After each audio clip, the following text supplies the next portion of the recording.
এখন এই টাইপের ম্যাথটা মূলত একটা প্রসেস, আমরা একটা প্রসেস মেইনটেইন করে এই ম্যাথটা করব। আপনি যদি অঙ্ক না বুঝেন, প্রসেসটা বুঝেন যে স্টেপ বাই স্টেপ কোনটার পরে কোনটা করতে হবে, এটা যদি আপনি বুঝতে পারেন তাহলে এখানে মানে কোশ্চেন যেমনই হোক আপনি ইনশাআল্লাহ ম্যাথটা সলভ করতে পারবেন। তো এই টাইপের ম্যাথের বেসিকটা যদি আমরা বলি, উদ্দীপকে মূলত আপনাকে দ্রাব্যতা গুণফল দেওয়া থাকবে। উদ্দীপকে কি দেওয়া থাকবে? দ্রাব্যতা গুণফল। আপনি মূলত কি নির্ণয় করবেন? আয়নিক গুণফল। এখন উদ্দীপকে যে দ্রাব্যতা গুণফল দেওয়া আছে এবং আপনি যে আয়নিক গুণফলের মানটা নির্ণয় করতেছেন, এখানে তিনটা ঘটনা ঘটতে পারে। দেখা গেল যে উদ্দীপকের দ্রাব্যতা গুণফলের সাথে আপনার নির্ণয় করা আয়নিক গুণফলের মানটা কি হয়ে গেছে? সমান হয়ে গেছে। তখন আপনি বুঝবেন যে উদ্দীপকের দ্রবণটা মূলত কি? সম্পৃক্ত। তাহলে দ্রবণটি কি? সম্পৃক্ত। তার মানে আপনি যে আয়নিক গুণফলের মান নির্ণয় করছেন সেই মানটা যদি উদ্দীপকের দ্রাব্যতা গুণফলের মানের সাথে সমান হয়ে যায় তাহলে বুঝতে হবে দ্রবণটি কি? সম্পৃক্ত। আর এমন যদি হয় যে আপনার নির্ণয় করা আয়নিক গুণফলের মানটা দ্রাব্যতা গুণফল থেকে অনেক ছোট, তাহলে বুঝতে হবে দ্রবণটা এখনো সম্পৃক্ত হয় না, দ্রবণটা এখনো কি আছে? অসম্পৃক্ত আছে। আর অসম্পৃক্ত থাকা মানে কি বলেন তো? অসম্পৃক্ত থাকা মানে আপনি এখন আরো অতিরিক্ত দ্রব্য কি করতে পারবেন? যোগ করতে পারবেন। এখন আসেন খুবই গুরুত্বপূর্ণ পয়েন্ট, যদি এমন হয় যে আপনার নির্ণয় করা আয়নিক গুণফলের মানটা দ্রাব্যতা গুণফলের মানের থেকে বড় হয়, অর্থাৎ যদি KIP is greater than KSP হয়, অর্থাৎ আপনি যে আয়নিক গুণফলের মানটা নির্ণয় করছেন সেই মানটা যদি দ্রাব্যতা গুণফল থেকে বড় হয়, শুধুমাত্র সেই ক্ষেত্রে কি হবে? পদক্ষেপ পড়বে।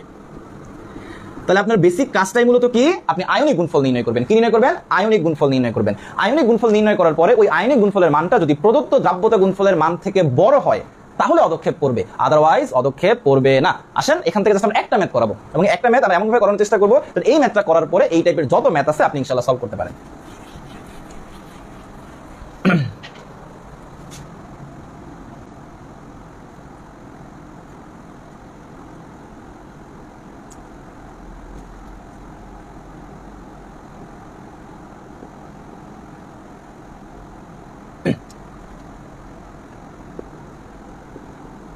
এটা যদি আমরা সেটা আমি যেরকম বলেন দেখাতে হবে।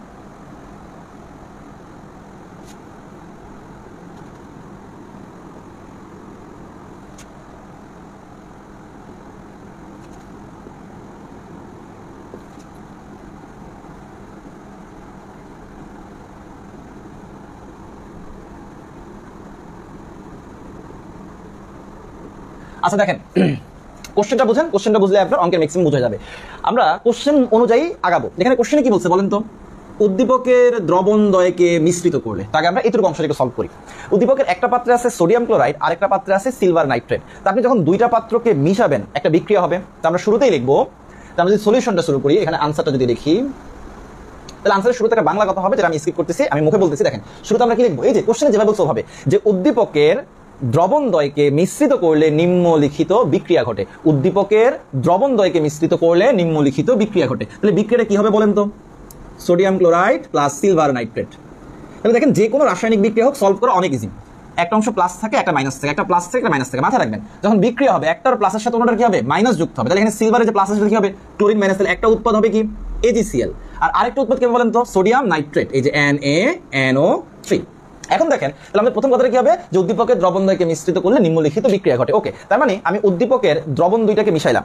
ওকে, মিশানোর পরে কি হলো? মিশানোর পরে আমার সিলভার ক্লোরাইড উৎপন্ন হলো এবং সোডিয়াম নাইট্রেট উৎপন্ন হলো। এখন এই যে দুইটা উৎপাদ উৎপন্ন হয়েছে, এই দুইটা উৎপাদের মধ্যে যে কোনো একটা কি হতে পারে? অদক্ষিপ্ত হতে পারে, আবার নাও হতে পারে। এখন আমরা এই সিলভার ক্লোরাইড এটারও আয়নিক গুণফল নির্ণয় করতে পারবো, সোডিয়াম নাইট্রেট এটারও আয়নিক গুণফল নির্ণয় করতে পারবো। তবে একটা কথা মাথায় রাখবেন, আপনি চাইলে সিলভার ক্লোরাইড এবং সোডিয়াম নাইট্রেট দুইটারই আয়নিক গুণফল নির্ণয় করতে পারবেন। দুইটারই কি নির্ণয় করতে পারবেন? আয়নিক গুণফল নির্ণয় করতে পারবেন। বাট আমরা কোনটার আয়নিক গুণফল নির্ণয় করবো বলেন তো? আমরা যেটার দ্রাব্যতা গুণফলের মান দেওয়া থাকবে, যেটার দ্রাব্যতা গুণফলের মান দেওয়া থাকবে আমরা শুধুমাত্র কি করবো? সেটারই আয়নিক গুণফল নির্ণয় করবো। তার মানে এই যে সিলভার ক্লোরাইড এই উৎপাদের আয়নিক গুণফল শুধুমাত্র আমরা নির্ণয় করবো। এই সোডিয়াম নাইট্রেটের আয়নিক গুণফল নির্ণয় করা যাবে কিন্তু নির্ণয় করবো না। কেন করবো না? কারণ এটার তো দ্রাব্যতা গুণফলের মান দেওয়া নাই। তো যেহেতু দ্রাব্যতা গুণফলের মান দেওয়া নাই, আপনি যদি নির্ণয় করেন, ধরেন আপনি আয়নিক গুণফলের মান নির্ণয় করলেন বাট কম্পেয়ার করবেন কার সাথে, তাহলে মাথায় রাখবেন উদ্দীপকের দ্রবণ দুইটা মিশ্রিত করলে যেই দুইটা উৎপাদ উৎপন্ন হবে ওই উৎপাদ দুইটার মধ্যে যেটার দ্রাব্যতা গুণফলের মান কোশ্চেনে দেওয়া থাকবে শুধুমাত্র সেটার আয়নিক গুণফল নির্ণয় করবো। তা আমরা এখানে লিখবো যে দেওয়া আছে, এই যেটা দেওয়া আছে আমরা লিখলাম, দেওয়া আছে AgCl এর KSP কত? 1.8 10 to the power -6। এখন AgCl এর KSP দেওয়া আছে, আমি AgCl এর কি নির্ণয় করবো? KIP নির্ণয় করবো। তো আমরা AgCl কে ভাঙলাম, আমরা জানি AgCl কি হবে? Ag প্লাস হবে এবং Cl মাইনাস হবে। এখন দেখেন আমি এখানে নিচে KIP এর ফর্মুলাটা লিখতেছি। তাহলে KIP এর ফর্মুলা হচ্ছে এই যে Ag প্লাস এর ঘনমাত্রা গুণ কি? ক্লোরিন মাইনাস এর ঘনমাত্রা। তাহলে দেখেন এই ফর্মুলাতে সিলভার প্লাস এবং ক্লোরিন মাইনাস এই দুটো ঘনমাত্রা বসাই দিলেই কিন্তু আপনার আয়নিক গুণফলের মানটা চলে আসে।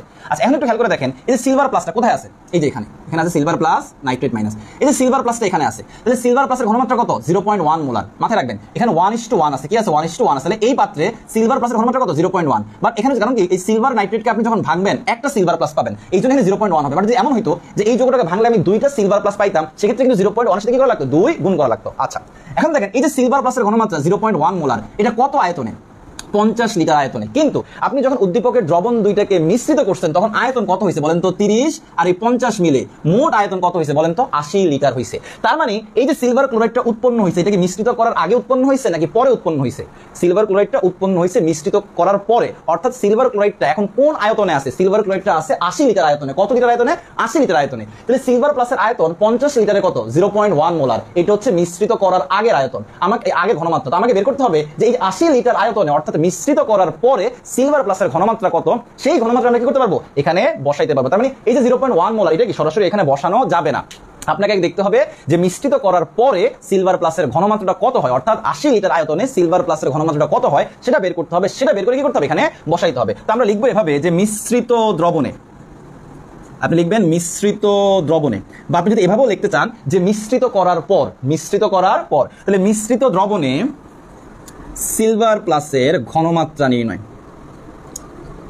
এই জন্য আমি আগে সূত্রটা লিখেছি, বুঝতে ইজি হয়েছে কেন আমরা সিলভার প্লাস এবং ক্লোরিন মাইনাসের ঘনমাত্রা নির্ণয় করতেছি। দেখেন এখানে যে সূত্রটা অ্যাপ্লাই হবে সেটা হচ্ছে S1 V1 = S2 V2। S1 হচ্ছে মিশ্রিত করার পূর্বের ঘনমাত্রা, V1 মিশ্রিত করার পূর্বের আয়তন, S2 মিশ্রিত করার পরের ঘনমাত্রা, V2 মিশ্রিত করার পরের আয়তন। একটু খেয়াল করে দেখেন এখানে S1 কত 0.1 মোলার। এই যে এই মানটা কিন্তু রেশিও চেক করে বসাবেন। এখানে দেখেন সিলভার নাইট্রেটকে ভাঙলে একটা সিলভার প্লাস পাই, মানে 1:1, এই জন্য সরাসরি 0.1 বসাইছি। বাট এখানে ধরেন যদি এমন হইতো আপনার ধরেন এই যৌগটা হইতো সোডিয়াম সালফেট, আর আমাদের সোডিয়াম প্লাসের ঘনমাত্রা লাগতো, তাহলে 0.1 মোলার যদি থাকতো তাহলে তখন S1 হইতো কিন্তু 2 × 0.1 মোলার। কারণ কি এই যৌগটা যখন ভাঙবেন এই সোডিয়াম প্লাস কয়টা উৎপন্ন হবে? দুইটা, এই জন্য সাথে কি হবে 2 গুণ হবে। তো এখানে যেহেতু 1:1, S হবে কত 0.1 মোলার। তাহলে V1 কত বলেন তো 50 লিটার, আর V2 আমাদের মুখস্থ, V2 আমরা জানি 50 + 30 কত। আমি এখানে আপনাদের সুবিধার জন্য যোগটাও দেখাই দেই, 50 + 30 লিটার, তার মানে কত লিটার 80 লিটার। তাহলে আমাদের বের করতে হবে কি S2, আর S2 টাই মূলত কি ওই মিশ্রিত দ্রবণে সিলভার প্লাসের ঘনমাত্রা, এবং S2 এর মানটা কি বসাবো আমরা এখানে বসাবো। তাহলে আমি সরাসরি লিখি যে S2 = S1 V1/V2। তাহলে যে মানগুলো লিখি S1 কত 0.1, V1 হচ্ছে 50, V2 হচ্ছে 80। তো এটা করেন তাহলে আপনার মিশ্রিত দ্রবণে সিলভার প্লাসের ঘনমাত্রা চলে আসবে 0.1 গুণ 50, 0.1 গুণ 50 / 80। তাহলে আমাদের আসতেছে 0.0625 মোলার। দেখেন আমি এখানে পাশে করতেছি, আপনারা নিচে করবেন। সেম ভাবে আমরা মিশ্রিত দ্রবণে কার ঘনমাত্রা নির্ণয় করব? ক্লোরিন মাইনাসের। সেম প্রসেসে আমরা মিশ্রিত দ্রবণে ক্লোরিন মাইনাস আয়নের ঘনমাত্রা নির্ণয়। দেখেন সেম সূত্র, same process, S1 V1 = S2 V2। তাহলে এখানে S1 কত, ওই যে সোডিয়াম প্লাস ক্লোরিন মাইনাস, এখানে 1:1, তার মানে S1 কত 0.2, S1 হচ্ছে 0.2 মোলার, V1 হচ্ছে কত 30 লিটার, আর V2 দুইটার জন্যই সেম 80 লিটার। S2 বের করতে হবে, S2 = S1 V1/V2। মান বসান 0.2 গুণ 30 / 80। তাহলে 0.2 গুণ 30 / 80,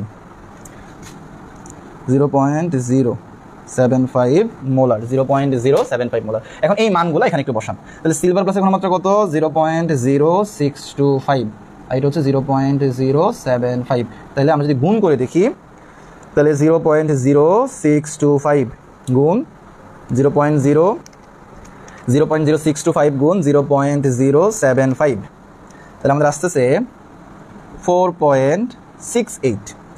আচ্ছা 4.6875 আছে, তো আমরা বললাম 4.69 লিখলাম, এত বড় করে লিখলাম 4.69 10⁻³ 3। এখন দেখেন KSP কত 1.8 × 10⁻⁻6, -6 আর -3, তাহলে কোন মানটা বড়? অবশ্যই KIP বড়। তো আমাদের ফিনিশিংটা কি হবে আমি উপরে দেখাই দিচ্ছি, আমরা লিখব যে যেহেতু KIP ইজ গ্রেটার দেন কি KSP, সুতরাং উদ্দীপকের দ্রবণদ্বয়কে মিশ্রিত করলে AgCl এর কি হবে? পদক্ষেপ উৎপন্ন হবে। যেহেতু KIP এর মানটা KSP থেকে বড় আসছে, তার মানে কি হবে সিলভার ক্লোরাইডের পদক্ষেপ পড়বে।